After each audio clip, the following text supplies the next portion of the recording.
আমার এখানে 100 বিঘা জমি, আমার নগদ 30 লাখ টাকার মতো খরচ হয়ে গেছে। এখানে যদি আমি ফসলটা পুরোপুরিভাবে উঠাতে পারতাম 70 থেকে 80 লাখ টাকা আমার এখানে বেচাকেনি বিক্রি ছিল বর্তমান সময়ের যে রেট। কিন্তু আমার প্রফিট তো বাদই দিলাম, কিন্তু আজকের আমি কিভাবে আমার সংসারের বাচ্চা সংসার চালাবো, আমার তাদের মুখে দুটো অন্ন তুলে দেবো, এইটাই এখন আমার দুশ্চিন্তার বিষয়। আজকের আমি আপনাদের সামনে হয়তো কথা বলছি, কিন্তু আমার আজকে সুসাইড করে লাশ হয়ে থাকার কথা। অন্য অন্য ক্ষেতের মানুষের সবাই তরমুজ বেশি তাদের বাড়ি চলে গেছে, আর আমাদের এই গাছ মরি একদম মাঠে শুকিয়ে গেছে। কোম্পানির লোকজনের কাছে আমরা যাইনি, কোম্পানির লোকজন আমাদের কাছে আসছিল, আমাদের কাছে এসে আমাদের ওষুধ প্রয়োগ করতে বলে। আমরা ওষুধ প্রয়োগ করে আমার এই 100 বিঘি ক্ষেত নষ্ট হয়ে গেছে। আমি কোম্পানির কাছে ক্ষতিপূরণ দাবি চাচ্ছি।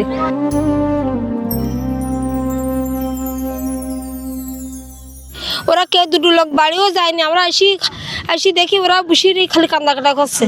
যদি এখানে তরমুজ হতো, প্রতিদিন 10 গাড়ি 5 গাড়ি কিনে তরমুজ লোড হতো, এলাকার লোক কাজ করতে পারতো, জনগণের ইনকাম হতো, তাতে মানুষের দরিদ্র বা বাজারঘাট করার সুবিধা হতো। তাদের কাছে পয়সা কাটে কি করে সব এই গাছে ফল আসে, সেই ফল ওষুধ দিয়ে সব তো মরে গেছে।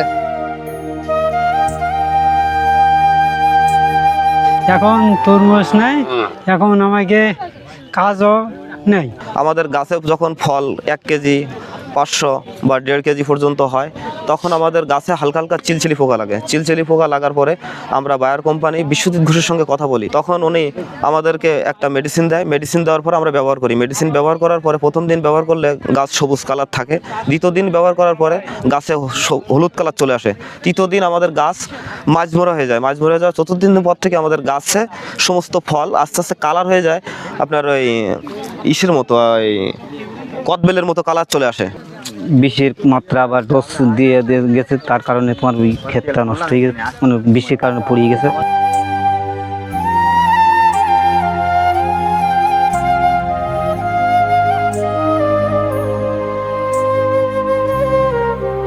আর এই তরমুজ ক্ষেত করার পরে আমি এত পরিমাণে ক্ষতিগ্রস্ত হয়েছি যে আমার নিজের সংসার পর্যন্ত ভেসে গেছে। মানে আমার স্ত্রী সন্তান সবাই আমার ছেড়ে চলে গেছে। মানে আমার স্ত্রী আজকে আমার ছেড়ে ঢাকা চলে গেছে, আমার সন্তানটা তার মামার বাড়ি আছে। মানে আমি খুবই ক্ষতিগ্রস্ত। আমি বায়ার কোম্পানির কাছে বিনীতভাবে অনুরোধ করি যে আমার এই ক্ষতিপূরণ আমাকে ফিরিয়ে দিয়ে আমার সন্তানাদি নিয়ে আমার সংসার করার সুযোগ করে দেখ তারা। দীর্ঘ 2 মাস যাবত এলাকাব্যাপী লোক কাজ করেছে, মিনিমাম 40, 50, 60 পার ডে কাজ করার পরে পোকা লাগে। পোকা লাগার পরে নিজে যখন অন্য স্প্রেতে বিষনাশক দিয়ে যখন কোনো কাজ না হয়, একদিন ওই এক কোম্পানি নাকি বাইরের কোম্পানির লোক এসে দেখে শুনে বললো যে আমাদের এই ওষুধ ব্যবহার করেন, আপনার ক্ষেত ভালো হয়ে যাবে।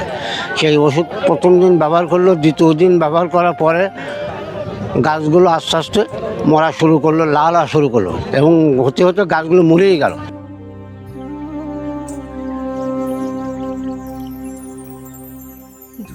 এই ঋণ দেনা মাসে টাকা পয়সা দিতে পারতি না, এই মাঠে নষ্ট হয়ে কি ফল ফুরি তোরা কিছু তুলতে পারতি না, এত টাকা ঋণ করি কনতে দেবে, তা পাগলের মতন বেড়াইতে তো আমরা সাথেও পারতি না।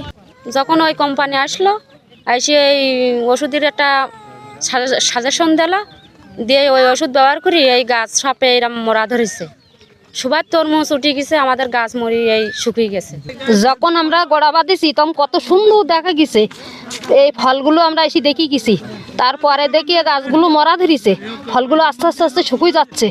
তাহলে আমরা এই যে 100 লোক কাজ করেছি, যে মালিক এই মাঠে নেমেছে সে কিভাবে আমাদের টাকাটা দেবে, এই তো আমরা এই সরকারের কাছে এই দাবি করতেছি।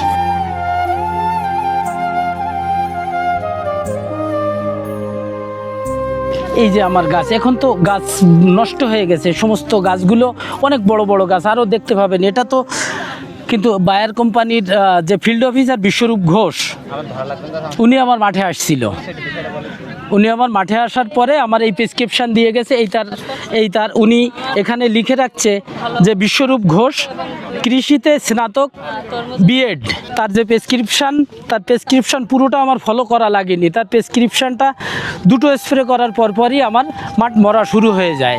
প্রায় 100 বিঘা জমি আমার 30 লাখ টাকা নগদ খরচ হয়ে গেছে।